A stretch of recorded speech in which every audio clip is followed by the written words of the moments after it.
Boa noite, família. Hoje a gente vai falar sobre uma obsessão do brasileiro, a família. Sobretudo a dos outros, né? Nossas séries mais assistidas são sobre família, desde a família Trapo até a Sai de Baixo, passando, claro, pela Grande Família, que, segundo pichações, seria melhor do que Friends. Eu não tenho dúvida, né? Inclusive, a Grande Família acabou em 2014, coincidentemente, o ano em que tudo começou a degringolar nesse país. Coincidência? Acho que não. Linneu era fiscal da vigilância sanitária, acho que era ele quem estava impedindo o brasileiro de comer cocô. Mas eu tenho algo mais sério para dizer aqui, que é o seguinte: Bolsonaro não inventou nada. Tá? Pouca gente atentou para isso, mas foi na Grande Família que o Bolsonaro se inspirou. Mais precisamente na campanha do Agostinho Carrara para vereador, que em 2010 o cara já dizia tudo que Bolsonaro viria a dizer anos depois. Eu tenho horror à minoria, seja a minoria de raça, seja a minoria de credo, seja a minoria de opção sexual. Ô, Agostinho, desculpa interromper o seu discurso, mas cadê o Floriano? Você não ficou de buscar o moleque na creche, não? Tá vendo? Nem da minha família eu sei cuidar, esqueci meu filho na creche. Isso eu peço a você. Não vote Agostinho Carrara. Não faça isso com o Brasil. Não vote em mim. Pilantra, pilantra, pilantra, pilantra. Então, como é que um Agostinho, né, certamente bolsonarista, hoje conviveria com Linneu, obviamente cirista, e com Nenê, claramente petista, sem falar em Tuco, solista, Bebel, simpatizante do Partido Novo, e Beisola, único eleitor do Henrique Meirelles. Fora Mendonça, né, claramente votou no Cabo Daciolo. Enfim, até a novela Laços de Família foi um dos maiores sucessos entre as novelas das 8, né, aquelas novelas que começam bem depois das 8. Enfim, ela está sendo exibida de novo, não vale a pena ver de novo. E para você que não achou que valia tanto assim a pena ver de novo, essa novela em que Camila, personagem da Carolina Dickmann, pega o namorado da mãe. Tinha que chamar Laços da Família Pôncio. Se você nunca ouviu falar na família Pôncio, parabéns, você tem uma vida. Eles são uma espécie de família real gospel, onde pastores e influências engravidam seus próprios cunhados. Sim, eles são uma mistura de Kardashian com Lannister. Faz uma espécie de Game of Thrones de Caxias, onde surgem muitas perguntas. Como é que Pôncio pai, além de pastor, ele é dono de uma fábrica de cigarro. E não qualquer cigarro. É uma fábrica da Gudin. Sim, ele é um pastor que fabrica cigarro com cheiro de capeta. E a gente sabe que Gudin é a porta de entrada para outras drogas mais pesadas, como o corote e o loló. E como é que ele conseguiu ficar devendo mais de 400 milhões de reais em impostos? E o mais importante, por que Saulo fez uma harmonização facial para ficar igual ao rei do Shrek? O brasileiro, ele é muito obcecado em acompanhar a família dos outros. Isso deve vir lá da família real. Nossa independência, ela foi fruto de uma briga de família. E foi a única independência declarada pelo filho do rei. O príncipe claramente não queria voltar, né, daquela casa de praia que o pai arranjou aqui, chamada Brasil. Mandou dizer ao povo que ficava em Moreré, no caso, que é aqui, onde vivemos, né? Aí uma hora ele cansou dessa Moreré aqui, tinha muito mosquito. Aí ele deixou o país recém-criado na mão do filho dele de 5 anos de idade e falou: fica, é teu. Pode brincar. Mas os maiores obcecados com família são nossa classe política, sobretudo conservadora. Quando os deputados votaram pelo impeachment da Dilma, 136 deputados justificaram o voto em nome da própria família. A palavra família apareceu 2 vezes mais que a palavra corrupção. Pela minha família, pelos meus amigos, Pela honra da minha família. Pela minha família, minha esposa, meus filhos. Pela minha família. pela minha família, Pela família e pela inocência das crianças em sala de aula. Pela minha família, pela a minha filha Amanda Dias, a minha filha Ana Clara, a minha esposa Janaína, pela minha mãe. Em nome do meu filho Éder Mauro, filho de 4 anos, e do Rogério, que junto com minha esposa formamos a família no Brasil, que tanto esses bandidos querem destruir, com proposta de que criança troque de sexo e aprenda sexo nas escolas com 6 anos de idade. Senhor presidente, só para corrigir aqui uma situação, eu quero mandar um abraço. Eu não mencionei o meu filho, Paulo Henrique. Paulo Henrique, é para você, meu filho. Um beijo. Um beijo pro meu pai, pra minha mãe, especialmente pra você, Xuxa. É isso que eles acharam que eu tava no show da Xuxa. Sério, mas eu gosto também, não fala. Eu queria dedicar-me a eu, minha esposa e minha filha, que formamos a família no Brasil. Enfim, é muito egocentrismo mesmo, muito autofamiliacentrismo. Mas esse último aí que esqueceu do próprio filho, o cara esqueceu o filho. Mandou um beijo pra filha, pra outra, foi embora e veio depois corrigir a situação. Esse cara, talvez tenha reconhecido ele, é o Marcelo Álvaro Antônio, atual ministro do Turismo. Deve ser, aliás, difícil lembrar do nome de tanto filho, quando Marcelo Álvaro Antônio sozinho já tem 3 nomes no nome dele. Aí tem muito nome para lembrar. Caso você tenha esquecido dele, né, o Marcelo Álvaro Antônio está sendo denunciado pelo esquema do Laranjal do PSL. Acho que o que aconteceu foi que esqueceram de demitir ele. Até hoje ele está lá ministro. Esqueceram. Igual ele esqueceu do filho, esqueceram que tinha que demitir ele. Ih, gente, ele está lá ainda. Ele está lá, na pasta do turismo. Ninguém sabe por que ele foi para lá, ninguém sabe por que ele continua lá. Deve ser porque ele viaja. Mas é difícil falar dos defensores da família sem lembrar da deputada mais votada do Rio de Janeiro, que é a pastora Flor de Lis, ou Flor Delis, Flor de Lis, Flor Delis, Flor Delis, ninguém sabe. Ela tem 55 filhos, Flor de Lis. E sim, só com o voto dos seus filhos, ela já seria a mais votada em alguns municípios. Mas muita gente acreditou nela, nessa coisa dos 55 filhos, inclusive dentro da imprensa. Muitas matérias em diversos veículos contaram sua história de superação para adotar dezenas de filhos. Ninguém achou estranho quando ela se casou com um deles. Sim, Flor de Lis fez Woody Allen, uma espécie de Woody Allen de Caxias. Só que ela fez Woody e foi Allen. Desculpa. Porque, né, o filho com quem ela se casou, inclusive, já tinha sido namorado de outra filha. O que a polícia acredita, inclusive, é que foi ela quem mandou matar o marido, que era filho, com a ajuda da filha, que era nora, com quem ele estaria tendo um caso, sendo essa filha, ao mesmo tempo, ex-namorada dele, enteada e ex-nora. Chupa Manuel Carlos. Chupa Sófocles. Caxias é melhor que Tebas. O que todas essas famílias supostamente tradicionais têm em comum, elas são conservadoras. Sim, a direita monopoliza qualquer discussão sobre a família. Eles tratam essa abstração como se a família brasileira fosse um amigo íntimo ao qual só eles têm acesso, só eles sabem o que a família quer, só eles conhecem a família. Tá? Quando eles são contra o beijo gay, eles argumentam que a família brasileira ela não está pronta para ver isso. Como é que a pessoa fica pronta para ver um beijo? Né? Tem que preparar ela antes de ver um aperto de mão gay, aí depois tem que mostrar um beijinho na bochecha gay, aí o beijinho um dia tem que escorregar aqui pro cantinho da boca gay. Como é que você prepara alguém para ver um beijo gay, gente? Pelo amor de Deus. Mas para eles, né, existe um grande plano maligno da Globo, junto com o PT, para destruir a família. Eles falam assim, para ser a família, vai sempre pro alto, né? Estão querendo destruir a família. Por que tem que ter um falsete na família brasileira? Enfim, sempre que falam do PT e da Globo mancomunados, eu imagino a reação do Merval Pereira. O sujeito passa a vida inteira odiando o PT em rádio nacional, diariamente, e a direita tem certeza que a Globo pertence ao PT e vice-versa. Deve cair a ficha do Merval, de que ninguém presta atenção no que ele diz. Só ouve um, o PT é o meu salão do PT, eu tô falando da corrupção do PT, da corrupção do meu salão do PT. Enfim, a direita sempre fala em nome da família. Foram as marchas da família com Deus pela liberdade que deram no golpe de 64. Para Damares Malafaia, Feliciano, o grande projeto da esquerda é a destruição da família. Em 2018, Bolsonaro se elegeu para defender a família. Depois a gente descobriu que ele está falando da família dele. Ele, inclusive, já disse algumas vezes que não permitirá que esculhambem seus congênitos. É claro que ele não falou nesse termo. E apareceu essa oportunidade, dada a amizade com a família Trump, que o embaixador é o cartão de visita. Você acha que você consegue? Eu acredito que sim. Não é só isso. Não é só isso, né? O pessoal até é filho dele. Vai ser o filho de alguém, né? Lógico que é filho meu, pretendo beneficiar o filho meu, sim, pretendo. Tá certo? Eu não vou.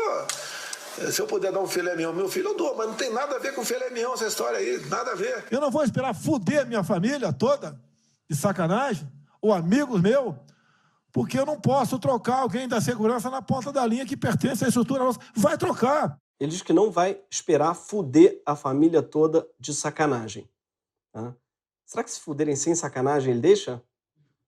Pra fuder minha família tem que ter na responsa, tem que ter com carinho, tem que ligar no dia seguinte. Não dá pra fuder de sacanagem. Porra, tem que fuder a sério, porra. Fuder leva pro shopping, leva pra jantar no japonês.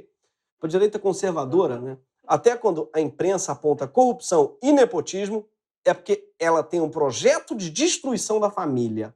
Para eles, a gente quer fazer com a família de todo mundo o que a Flor de Lis fez com a própria. Só que os conservadores se apropriam do discurso da defesa da família porque eles sabem que esse discurso reverbera na sociedade brasileira. Essa obsessão com a família é coisa nossa. Diferente dos Estados Unidos, por exemplo, onde o filho termina a escola e vai embora de casa, geralmente para outra cidade. Acabou, tchau, filho. Ele só vai encontrar a família uma vez por ano e olhe lá. A mãe, para os americanos, é tipo a Simone, que só aparece no final do ano, geralmente dizendo, então é Natal, e o que você fez? Essa é a mãe americana. A mãe brasileira, não, é mais uma Patrícia Travassos. Todo dia, em tudo quanto é lugar, te perguntando, como está seu intestino? Hein, filho? A mãe brasileira, ela só não vê o filho uma vez por ano, que é no carnaval. O homem brasileiro mora na casa da mãe até se mudar para a casa da mãe de seus filhos, que muitas vezes mora com a mãe dela. Isso quando a mãe dos filhos não muda para a casa da mãe dele e a mãe dela vem morar junto. Tudo isso para o homem brasileiro não correr o risco de ter que entrar em contato com a própria louça. Família é um conceito muito importante para todo brasileiro, independente do espectro político, né? As nossas origens, nossas histórias, as tradições da nossa ascendência, né? Quem foram nossos avós, bisavós, tataravós, tudo isso gera muita curiosidade na gente. E é ali que a gente vai buscar, inclusive, muita coisa.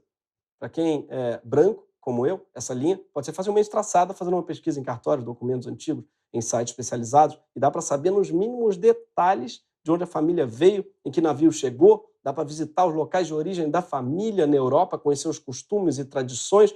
Isso, inclusive, ajuda a mudar a personalidade do homem branco, que, inclusive, gosta de botar a culpa nos ancestrais, até pelos próprios defeitos. Você vai ouvir muito. Eu falo alto porque eu sou italiano, meu avô veio da Calábria, eu não consigo falar baixo. Eu gosto de negociar aqui por causa do meu sangue libanês, meu. Aí eu pichincho. Assim, o antepassado é uma espécie de horóscopo de rico. Mas culpar o antepassado é uma espécie de privilégio branco. Assim como poder andar sem RG e trabalhar na agência África.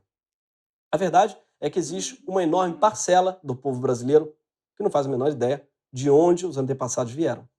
São pessoas cujas histórias foram apagadas e que não conhecem seus ancestrais. São os negros brasileiros. Quando as pessoas escravizadas chegavam aqui da África, elas perdiam seu nome de origem antes mesmo de desembarcar. Os negros recebiam dos brancos um nome cristão e eram proibidos de usarem seus nomes originais. Quando eles eram libertados, muitos passavam a usar, a adotar o sobrenome dos ex-senhores como prova de lealdade, e eles podiam ser punidos com reescravização se escolhessem outro nome. O ex-senhor podia alegar rebeldia ou ingratidão. A palavra família mesmo vem de famulus, que em latim significa seus escravos, seus servos. Mesmo assim, o tráfico de pessoas mantinha seus registros e essa poderia ser uma fonte para buscar a história da própria família. Mas um evento asqueroso roubou essa possibilidade. Foi em dezembro de 1890, logo depois da abolição, que o ministro da Fazenda, Rui Barbosa, assinou um despacho ordenando a destruição imediata de todos os documentos relativos à escravidão. O despacho dizia que a República era obrigada a destruir esses vestígios por honra da pátria e em homenagem aos deveres de fraternidade e solidariedade para com a grande massa de cidadãos que, com a abolição do elemento servil, entraram na comunhão brasileira. Muitas palavras bonitas para defender queima de arquivo. Parece você, adolescente, apagando o histórico depois de visitar o boabronha.com.br. Assim, apagar histórico. Foi isso que o Rui Barbosa fez, mais ou menos. No fundo, o Rui estava preocupado com a possibilidade dos fazendeiros que se sentiam prejudicados pedirem indenizações para o Estado. É como botar fogo nas contas que o seu amigo pendurou no bar. Os europeus, por mais pobres que fossem, eles vinham para o Brasil trazendo seus documentos. Eles tinham seus nomes registrados tanto na entrada no navio quanto na chegada no país. Já os negros foram banidos até do nosso imaginário comum e excluídos das nossas narrativas de construção do país.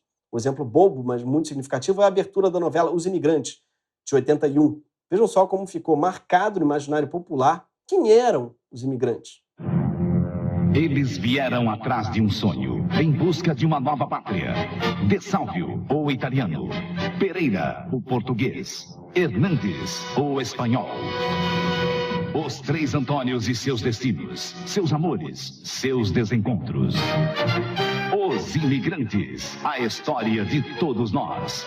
Todos nós, sim. Parece até uma anedota, uma piada. O italiano, o português e o espanhol entraram num bar para contar a história de todos nós. Oi? Isso onde? Na rede Bandeirantes. E a piada é essa. Já para os negros brasileiros, o Brasil, como bem explicou o historiador Luiz Antônio Simas, é e sempre foi um empreendimento de ódio. O Brasil foi construído a partir do maior esquema de importação de gente escravizada de todos os tempos. Pelo menos 4.800.000 pessoas foram arrancadas de suas famílias, sequestradas, vendidas e trazidas para cá para trabalhar à força. E essas pessoas, elas tiveram filhos e esses filhos também foram obrigados a trabalhar à força. E os filhos desses filhos, 40% de todas as pessoas escravizadas que foram levadas para as Américas vieram para cá, para o Brasil. Só os negros africanos que morreram no caminho, nos porões dos navios a caminho do Brasil, foram o triplo do número de todas as pessoas escravizadas que chegaram nos Estados Unidos, por exemplo. Foi tipo um transplante de país. mesmo. No Brasil, colônia, tinha mais pessoas escravizadas, arrancadas da África, do que homens livres. Uma maioria que permanece até hoje, né? Os mais de 50% de pretos e pardos na atual população brasileira. E esse empreendimento de ódio, ele segue gravado nos genes do Brasil. Pelo DNA, os cientistas conseguiram descobrir os ancestrais paternos e os maternos de cada pessoa. E, em setembro, cientistas da USP usaram DNA para descobrir que 70% dos brasileiros descendem de mulheres pretas indígenas, mas só 15% descendem de homens pretos indígenas. Tá? Isso é a violência do Brasil impressa no nosso DNA. A gente não tem genes de homens pretos porque eles são mortos antes de gerar descendentes. Já a violência sexual sobre as mulheres pretas indígenas deixou muitos e muitos descendentes. Quase todos nós somos filhos desses estupros. No tempo da escravidão, a expectativa de uma pessoa negra era de 19 anos, mais ou menos a mesma dos períodos democráticos no Brasil. A vida de um negro não valia nada, e não valorizou nada quando a princesa Isabel assinou a abolição da escravatura, em 1888, décadas depois de todo o resto das Américas. Antes, os negros eles eram propriedade dos fazendeiros e valiam ao menos o que custavam. Depois, nem isso. Os senhores escravos ganharam dinheiro público de indenização por terem ficado sem pessoas escravizadas. Eram tipo um FGTS ao contrário. Eles ainda puderam contratar imigrantes que foram trazidos para o Brasil com um generoso subsídio estatal, né? Uma espécie de Bolsa Família. Já os negros não eram subsídio algum, indenização nenhuma. A abolição pode ser chamada também de grande despejo. Os negros foram jogados na rua, sem emprego, sem casa, sem futuro, para morrer. Vem daí a tradição do Brasil de ser um país cheio de gente sem casa para morar. Inclusive, seria bom, sei lá, se não tivesse um candidato a prefeito para lidar com essa questão aí nas maiores cidades da América Latina. E o Brasil nunca tentou corrigir essa injustiça original. Tentou disfarçá-la, mas nunca corrigiu. Isso fica claro no hino da República. Nós nem cremos que escravos outrora tenha vindo em tão nobre país. Hoje o rubro lampejo da aurora, achegamos não tiranos hostis. Nós nem cremos que escravos outrora tenha havido em nosso país. Nós nem cremos que esse país tenha havido escravos aqui. Esse hino foi composto em 1890, 2 anos depois da abolição. E ele nem crê que aqui teve escravos. Aqui? Sim, o cara que escreveu isso, acho que ele sofreu de perda de memória recente. Né? Meu sonho é daqui a 2 anos poder cantar isso. Nós nem cremos que tenha havido Jair. Todo mundo votou no Amoedo, mas a urna fraudada pagou. E desde então, o que acontece com esse despejo? O que acontece é que, graças a essa tradição e esse projeto, né, esse empreendimento de ódio, os negros morrem, né? Não só, claro, de homicídio, mas de descaso e esquecimento. Hoje, a principal causa de morte de jovens no Brasil, claro, é homicídio. Quase todas as vítimas são pessoas negras. A distorção é enorme, ao ponto da população negra ter 3 vezes mais chance de ser assassinada do que a branca. E esse é um cenário que só tem piorado. A gente, às vezes, escuta políticos celebrando a redução de homicídios no país no último ano, mas enquanto o índice de assassinatos de pessoas não negras caiu 13%, o assassinato de pessoas negras no Brasil aumentou 11,5%. A maior parte dessas mortes foi entre homens, mas as mulheres negras também estão sendo cada vez mais assassinadas. A violência contra as pessoas negras no Brasil afeta todos os membros da família. Os bebês negros morrem mais, já que essa população tem as piores taxas de mortalidade infantil. As crianças, né, quando são crianças, os negros são mais violentados também. Na infância, é essa a população que mais sofre agressões com armas. E os adultos negros ainda têm os piores índices de assistência médica. A população negra, em geral, tem menos acesso a serviços de saúde, tem piores condições de vida, de moradia e também menor acesso a saneamento básico.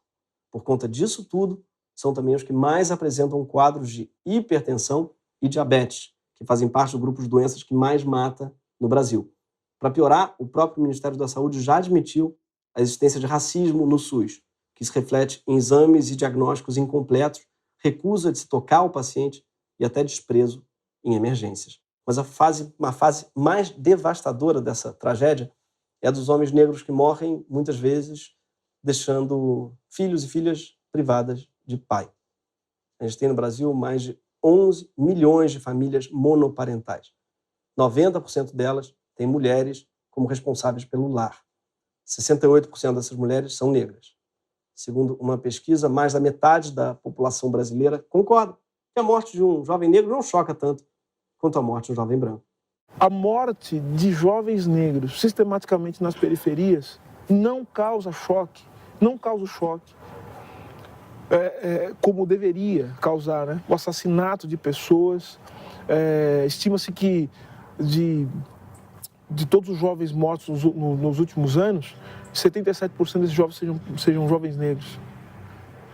O fato do encarceramento em massa atingir pessoas negras e jovens negros, isso não causa espanto. O fato de pessoas negras frequentarem certos ambientes, isso causar espanto, também demonstra o quanto nós naturalizamos a ausência de pessoas negras também em certos locais. Esse é o jurista Silvio Almeida, que eu queria para presidente desse país. E para quem acha que ele não quer, eu tenho a prova de que ele quer. Recentemente, ele falou a frase: não quero ser presidente da República. Porque só quer quem fala, né? Só quem quer fala. Por isso que precisamos admitir, os conservadores têm razão. De fato, existe um projeto de destruição da família. Mais especificamente da família negra. Porque a família Bolsonaro vai bem, obrigado. Né? A família Pôncio está muito bem fazendo plástica vendendo Gudan.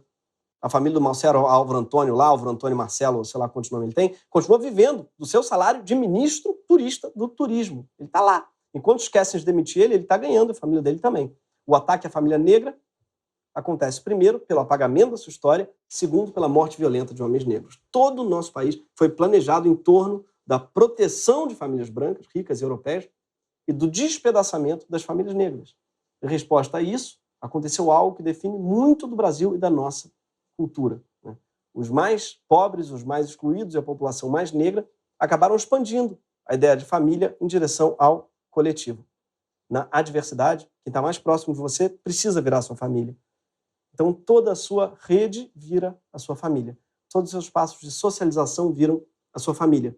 Não é à toa que bairros do, abre aspas, asfalto são chamados de bairros e as periferias, morros e favelas são chamados de comunidades. É impensável dizer que se mora na comunidade do Itaim. Se as pessoas não se cumprimentam no elevador, não é comunidade. Foi esse sentido de família expandida que definiu nossa produção cultural mais rica. Não à toa, o próprio samba nasceu nas reuniões musicais que aconteciam na casa da tia Ciata, que era a tia de todos que frequentavam a sua casa. Como muitas das mulheres pretas que abrigavam comunidades inteiras em seus terreiros e quintais. A mãe do Donga, compositor do primeiro samba, era uma tia. Devia ser meio confuso para o Donga. Né? Para quem o irmão talvez fosse um primo. Daí talvez a expressão primo-irmão. Tia Ciata acabou virando a tia de todos os brasileiros, já que o samba é a música popular do Brasil por excelência, a que mais define a nossa cultura para dentro e para fora do país. O samba é a música da diáspora, dessa grande família negra que se perdeu pelo mundo. Dessa família que se juntava para cantar suas dores, para relembrar suas histórias, para dançar o seu corpo no ritmo do tambor. Uma família muito unida e também muito ouriçada, já dizia a canção. Era aqui no Rio de Janeiro que aconteciam os encontros dessa grande família negra e musical. Ali bem próximo ao local onde os africanos desembarcavam dos navios negreiros, né? E ali onde eles eram comercializados como escravos, um lugar hoje conhecido como Pequena África, na região portuária da cidade. Era ali o maior ponto de desembarque que já existiu na história da escravidão. E logo que a escravidão foi proibida no Brasil e os negros ganharam o direito de vender sua força de trabalho, foi nessas áreas que se formou uma das mais importantes redes de solidariedade e sustentação dessa enorme população. Os encontros aconteciam especialmente num lugar conhecido como Pedra do Sal, cujo nome completo é Quilombo da Pedra do Sal. Ali havia um espaço de resistência social e cultural, que até hoje é uma referência para a história do Brasil e do samba. E bem ali na Pequena África, os negros libertos formaram uma cena social e cultural que logo foi criminalizada. Para começar, era proibido fazer rodas de samba, um dos primeiros sambistas, João da Baiana, inclusive, chegou a ser preso na Festa da Penha por portar um pandeiro. Talvez fosse um pandeiro de uso exclusivo das Forças Armadas, não dá para saber. Mas quando o prefeito Pereira Passos ele prometeu limpar a cidade, tudo assim, ficasse pobreza, doença e atraso, essa cena do samba foi expulsa da zona portuária e se reuniu na região do Estácio. Ali virou um outro núcleo de resistência cultural. Já os primeiros desfiles de escolas de samba aconteceram em outro local bem próximo à Pedra do Sal, que foi a Avenida Presidente Vargas. Sim, depois que o samba foi gestado na zona portuária para nascer na Casa de Seata, foi na Presidente Vargas que ele deu seus primeiros passos e entrou para a escola. A Presidente Vargas é uma avenida que começa na Igreja da Candelária, que ficou marcada, aliás, por uma chacina, e depois de 3,5 km desemboca na Avenida Brasil, que deu nome à novela. Ao longo da Presidente Vargas ficam as sedes de grandes empresas, sedes da Prefeitura do Rio e a Central do Brasil, que deu nome ao filme. O samba é filho dessa família em diáspora, que seguiu sendo perseguida, tendo que mudar de lugar na cidade várias vezes e de muitas formas. O que o samba, que a Pedra do Sal, que é a formação cultural mais autêntica do Brasil representam, é a busca por uma ideia coletiva de família. Mas não foi só pela cultura que a população negra do Brasil expandiu sua ideia de família para a comunidade. Foi também através da noção de responsabilidade, para além do núcleo familiar. Responsabilidade mútua é talvez aquilo que melhor define a ideia de família. Apesar de, às vezes, a gente confundir isso com culpa. São coisas muito diferentes. A responsabilidade é um sentimento mais ligado ao presente, ao que pode ser feito agora, enquanto a culpa está mais ligada ao passado, ao que já aconteceu, ao que não pode ser mudado. A responsabilidade é muito mais próxima da ideia de reparação, enquanto a culpa é muito mais próxima da ideia de vingança. O psicanalista Christian Dunker explica que a culpa conserva, enquanto a responsabilidade transforma. A culpa é conservadora, porque ela não demanda reposicionamento. Já a responsabilidade vem da ideia de resposta. Enquanto a culpa ela individualiza, a responsabilidade nos convoca a responder. Ela envolve um trabalho necessariamente coletivo. E é por isso que hoje a gente não pode deixar de falar da responsabilidade que todos nós, toda a sociedade tem pelo despedaçamento de mais uma família negra brasileira. O que nos leva ao fim de temporada mais difícil que a gente poderia ter em 2020. Na madrugada de segunda para terça-feira da semana passada, voltando de um samba na Pedra do Sal, o assistente de direção aqui do Greg News, Cadu Barcelos, morreu assassinado no Rio de Janeiro. O Cadu não era só o assistente de direção do Greg News, ele também era professor, ele era dançarino, ele era produtor, agitador cultural, roteirista e cineasta. E não um cineasta qualquer. Ele teve um filme, Deixa Voar, um dos segmentos do longa-metragem 5 vezes Favela, exibido no Festival de Cannes em 2010, quando ele tinha só 24 anos de idade. Quando o filme passou lá em Cannes, ele foi aplaudido de pé pela plateia inteira. O Cadu era um artista, como ele mesmo fazia questão de afirmar. Hoje eu estou me transformando num cineasta, eu sou um artista. Eu posso levantar essa bandeira, posso fazer um filme daqui a pouco sobre a maré. Mas eu posso fazer um filme sobre Copacabana, eu posso fazer um filme sobre borboletas, eu posso fazer um filme. Eu sou um artista.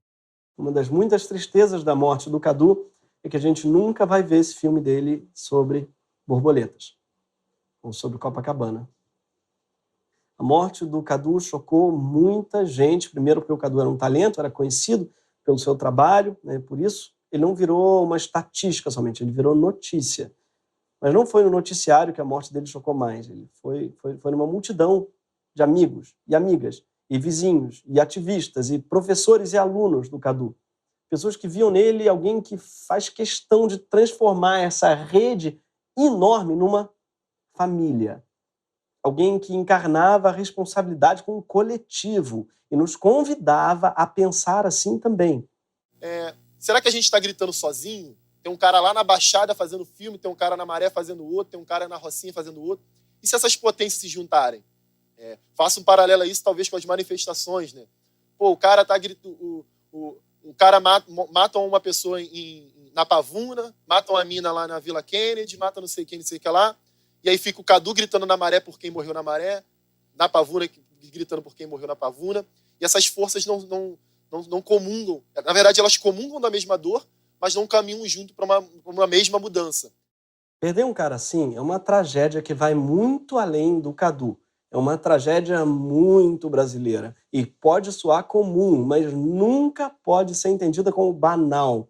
Porque o que o Cadu representava, ou melhor, o que o Cadu fazia na prática, era continuação do que tem de melhor na história desse país, que é a construção da brasilidade como uma forma de enfrentar tudo o que está errado com o Brasil. O Cadu encarnava isso muito bem. A resistência, a expressão pessoal pela cultura e o reconhecimento de que, num país que se define pela violência e pela omissão pessoal de culpa, a única saída é estender a própria ideia de família para fora de casa, para fora do seu bairro, para além da sua cidade. Apesar do Brasil, nós, os brasileiros, estamos ligados por laços históricos, sociais, raciais, mais importantes do que os nossos traumas.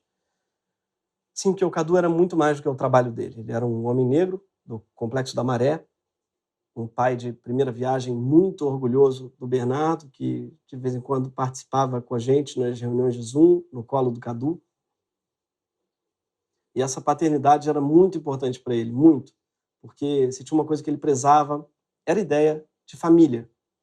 Não só a família constituída por seu padrasto William, sua mãe Neilde, sua irmã Letícia, seu filho Bernardo, sua companheira Gabi, mas também pelos muitos conhecidos que ele escolhia para ser família. E o Cadu era bem generoso na hora de eleger essa família adotiva, porque ele tinha uma enorme facilidade para se importar com os outros.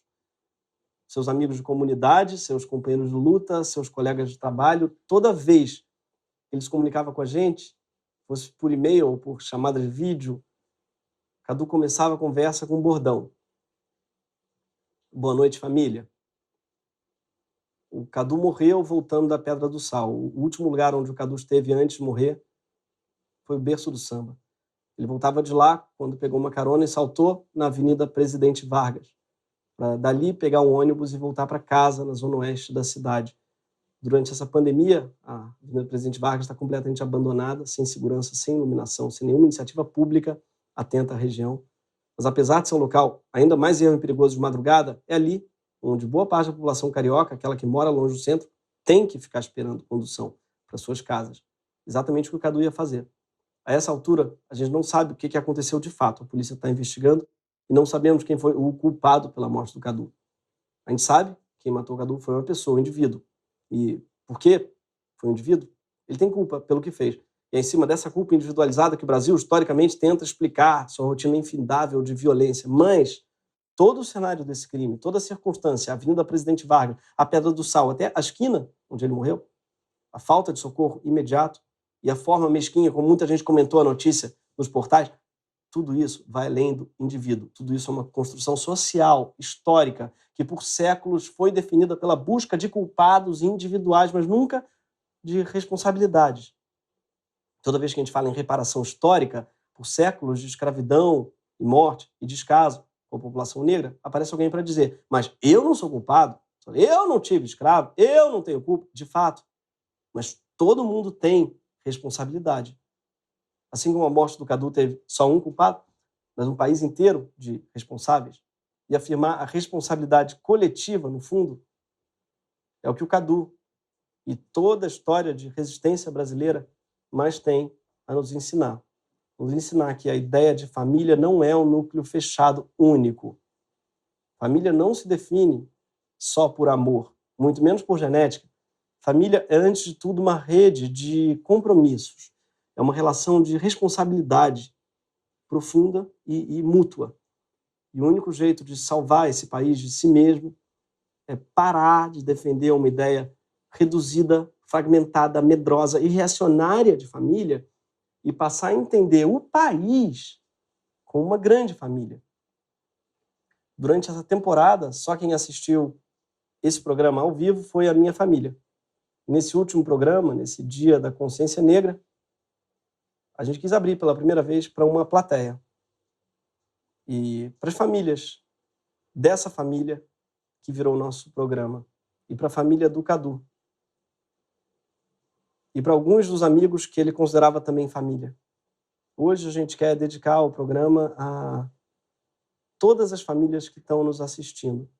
Não importa se são compostas por 1, 2 ou 10 pessoas, se são adotivas, biológicas, se os pais são gays, se as mães são lésbicas, se estão casados ou se divorciaram, ou se são solos, se são monoparentais, se são biparentais. triparentais, os padrastos são pais, os avós são mães, as mães são tias, se as tias são avós, e os filhos são crianças, ou se são pets. A família brasileira vai salvar o Brasil. Uma família como a do Cadu, imensa e linda como a dele. Esse foi o último Greg News de 2020. Boa noite, família. Vamos para ele e para todos vocês. Muito obrigado mesmo. Cadu, gigante. Cadu vive.